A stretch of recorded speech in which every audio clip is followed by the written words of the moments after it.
তোমার কি আসলে কোনো গোপন জায়গায় হাত দিছে? বুকে হাত দিছে। বুকে হাত দিছে। আমরা ভিডিও মেডিও করবো। তো ঘটনা বলতে যে ওই যে বাড়ির ভিতরে যে আসলো, আমি তো ঘরেই এসে আমার হরি আর আমার শ্বশুর তো উঠানে, আমার হরি ছেলে করতেছে, আমার শ্বশুর খারাই হয়েছে। দুইজন যায় হেরা হাগ বগল গেল, আর একজন হেরা পোস্টার নিয়ে ঘরে ঘরে আসলো। তারপরে দাঁড়িয়ে বলে আমার কাছে ভোট দিও। আমি বললাম আমি ভোটার হয় নাই, তাহলে কি আর উচিত ঘরে থাকা বাইরে যাওয়া? বাইরে তো গেল এটা আর ওইসে কার ই ঘরে ধরে হুলু ধরে দেখে আমি কইছি এ ফাজিল জিনু মানে হিলু ই করবি না, ঘর থেকে বাইরে যায় না কইছি। আবার ফেরা ধরছে, একবার ধরছে সরাসরি পোকেমন ধরছে। হ্যাঁ একবার সরাসরি ধরছে, ধরা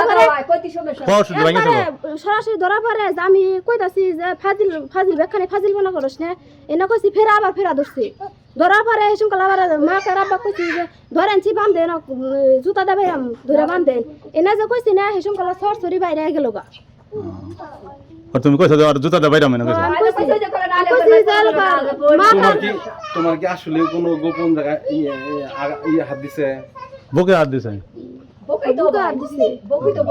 একবার দিছে হলো ই করতে গিয়ে আবার ফেরা ধরছে। তুমি শুয়ে আসছিলে?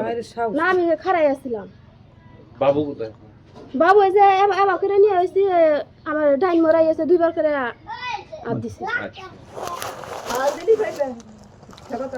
আচ্ছা সমস্যা নাই। এটা এটাই বললাম যে সত্যর কোনো ই নাই, যদি এটা যদি প্রমাণ যদি লয়ে থাকে তাহলে মিথ্যা হয়ে থাকে তাহলে আমরা তো হুললেনি তো ঘটনা না, এটা না শুনলাম তো এটা তো ওর কাছে আমি সত্য ঘটনাই। আর আমি যদি মিথ্যা কথা বললাম তাও বেশি কিছু খালাম, মিথ্যা কথা করার আর কি দরকার, যেহেতু ঘরে গেছিল। আর জুতা দিয়ে ফিরে বসে যে তো মামি এরা মা হুন চাপা হুন চাবার যে বড় আর দুজন চাবার আছে হেরা হুনছে জুতা দিয়ে বাইরে বসে।